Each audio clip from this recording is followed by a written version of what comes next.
organic, unpredictable, unknown, lovely, beautiful, a sense of fulfillment. This is part of the pleasures of life and not the chores of life.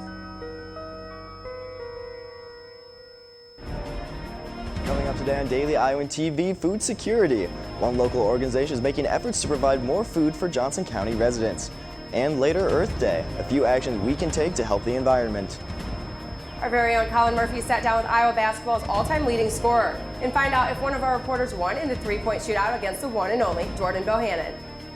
Find out if the rain will stay away this weekend during weather. All that more coming up. Daily Iowan TV starts now.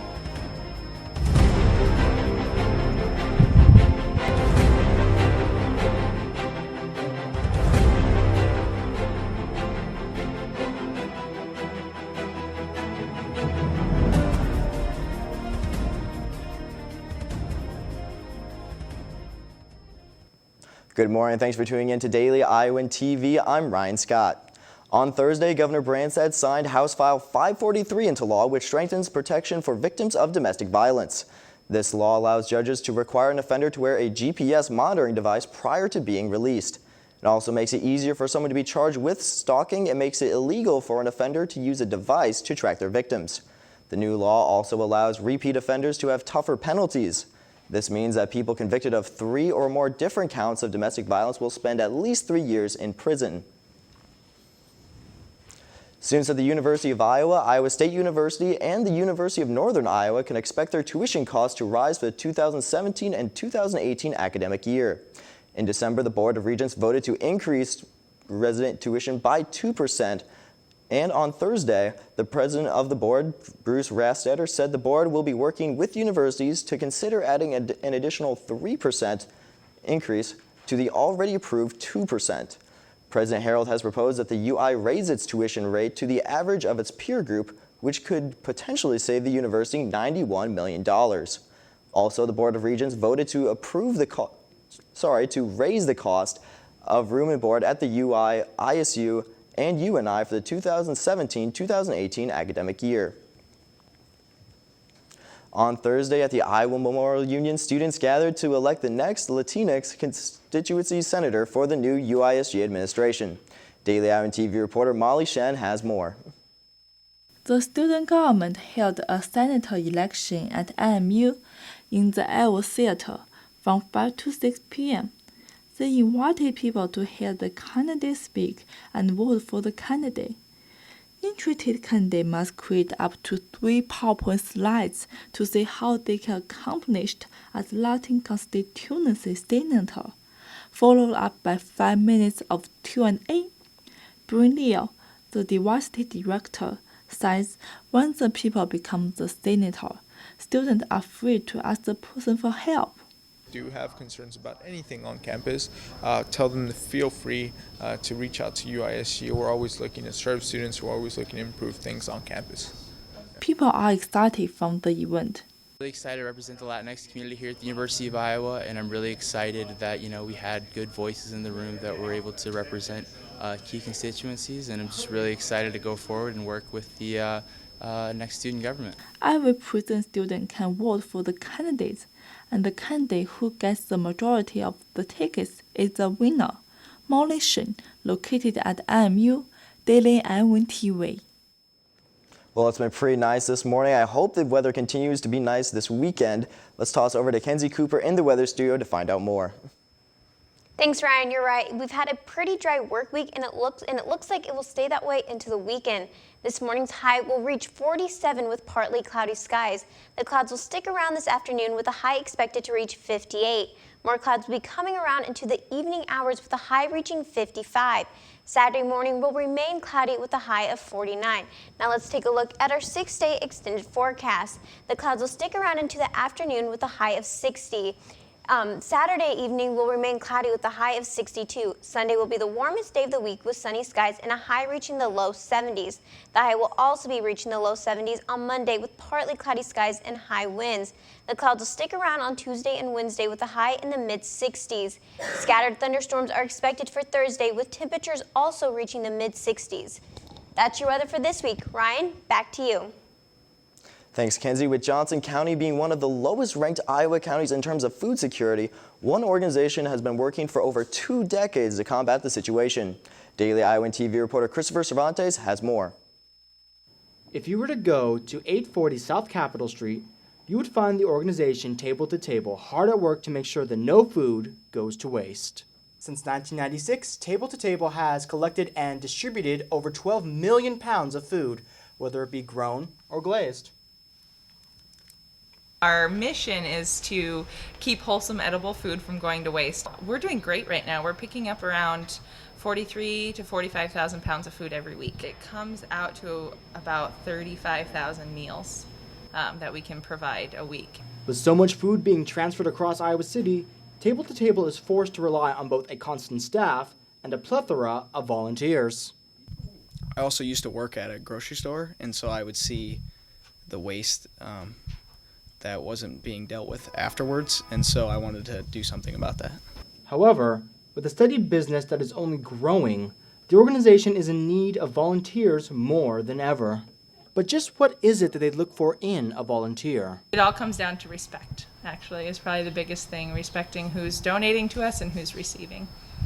Table to Table is constantly looking for help and for donations. For more information, visit their website or just stop by for a visit. To them, there is always a place at the table. Reporting from Iowa City, this is Christopher Cervantes, Daily Iowan TV. This Saturday, Iowa City will join thousands across the globe in a March for Science. The march in Iowa City is in conjunction with the main March for Science, which will take place in Washington, D.C.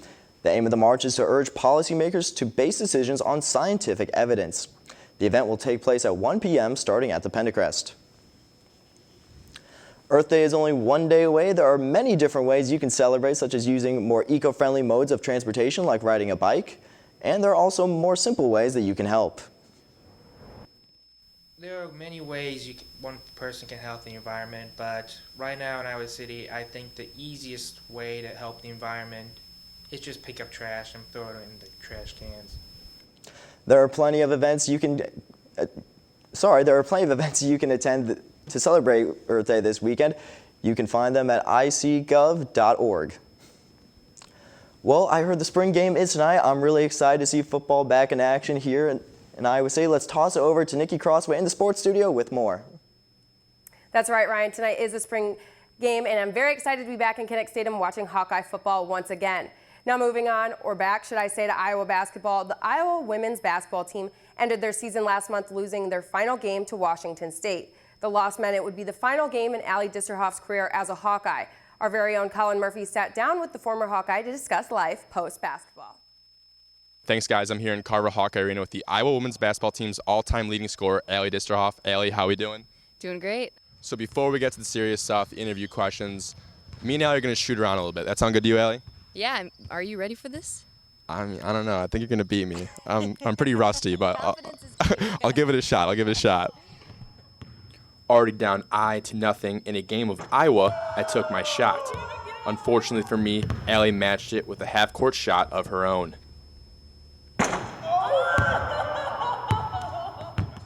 With Allie leading by a score of IOW to IA, she set up the game winner. I took my chance to keep the game alive, but fell short to the all-time leading scorer. Oh. It was a good game. Okay, so first thing I wanted to ask you, you grew up in Iowa City. What was it like growing up in Iowa City being a Hawkeye fan?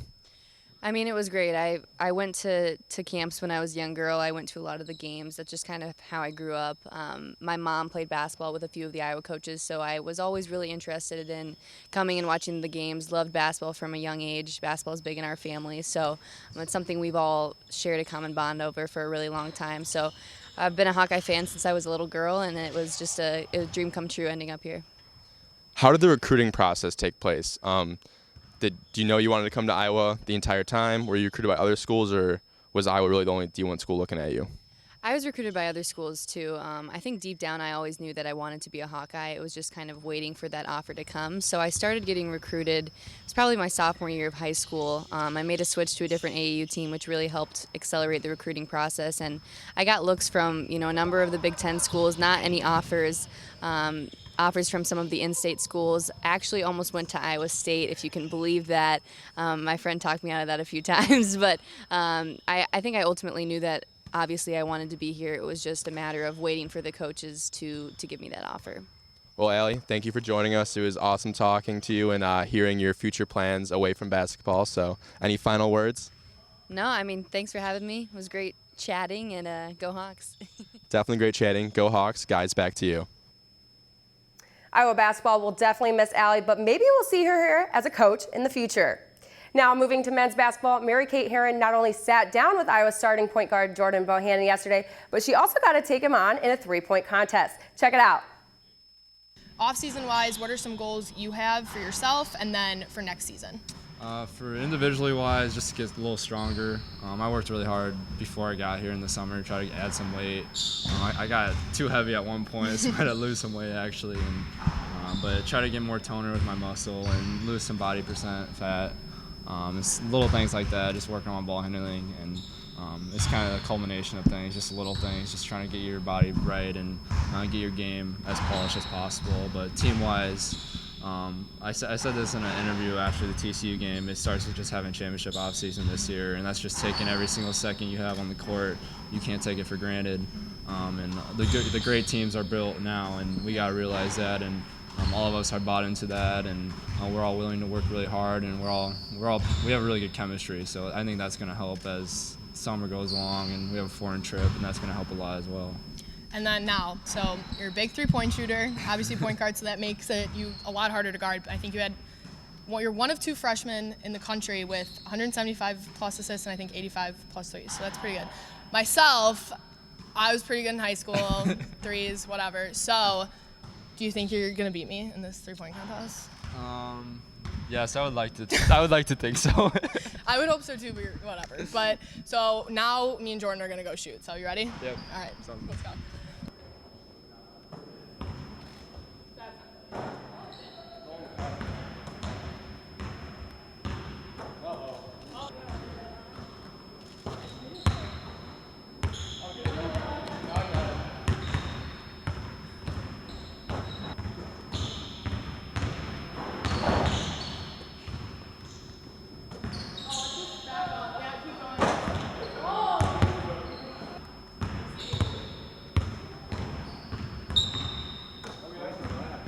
So he may have beat me total, but I beat him in one spot, so it's kind of embarrassing for him.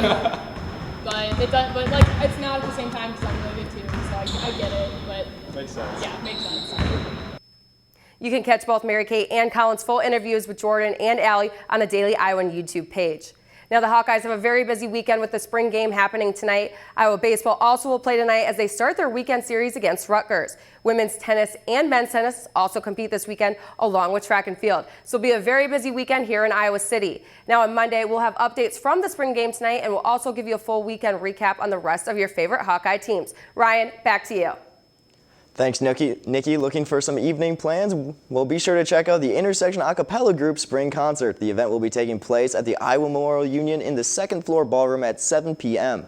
The event is free, and be sure to grab some friends and enjoy the night with good music. Well, that's all we have tonight for this edition of Daily Iowan TV. Be sure to tune in for everything Johnson County by watching our show and by picking up today's copy of the Daily Iowan. That's it for today. Thanks for watching and have a nice morning.